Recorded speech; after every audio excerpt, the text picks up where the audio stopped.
Having FA sometimes means your arms and hands won't do what you want them to do. FA affects the brain and spinal cord, but also the nerves that travel from the spinal cord to supply sensation, strength, and control to the limbs. The peripheral nervous system, or PNS, is responsible for sensations such as touch, vibration, and position sense, all of which can be affected in FA. Doctors David Herman and Peter Cray at the University of Rochester Medical Center received a grant from FARA to assess several tests of peripheral nerve function and determine if one or more of these tests might be useful to precisely track effects of experimental treatments on peripheral nerves. The team evaluated several tests of touch, vibration, and sensation, and also used new imaging tools and skin biopsies to look at the nerve endings just under the skin. They tested sensations using very fine strings, like fishing line, while also evaluating perception to changes in temperature. Myasna corpuscles are nerve endings responsible for helping you detect light on the skin, and there is a painless imaging technique that allows for visualization and quantification of these nerve endings.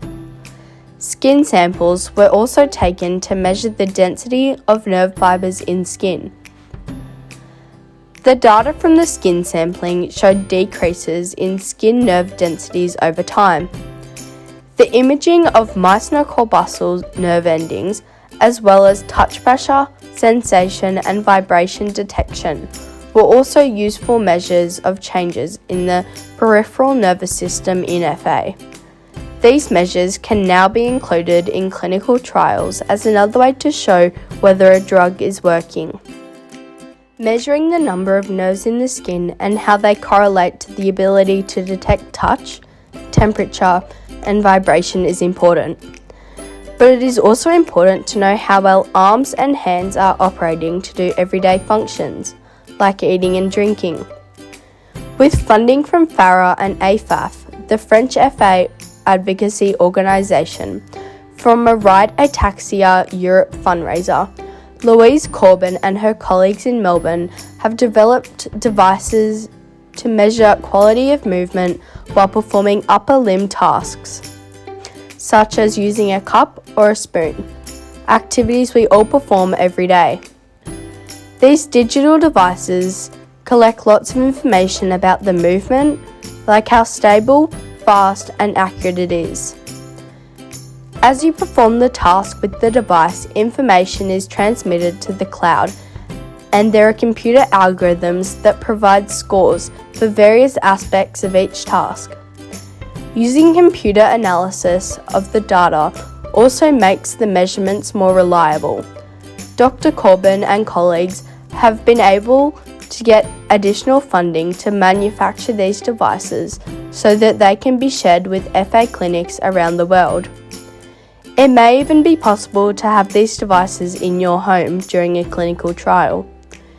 Measuring performance of these tasks in clinical trials helps to show the value of a treatment to the everyday life of someone with FA. Our thanks to all the FAers and FA caregivers who participated in this valuable research, and to the researchers for finding new ways to measure success in clinical trials. The project we just learned about is One Seed, One Tool, funded by your donations, championed by your engagement and your direct participation in FA research that is necessary to plant, tend, and nourish our garden of therapeutics. Thank you, FA community, for bringing us closer to treatments.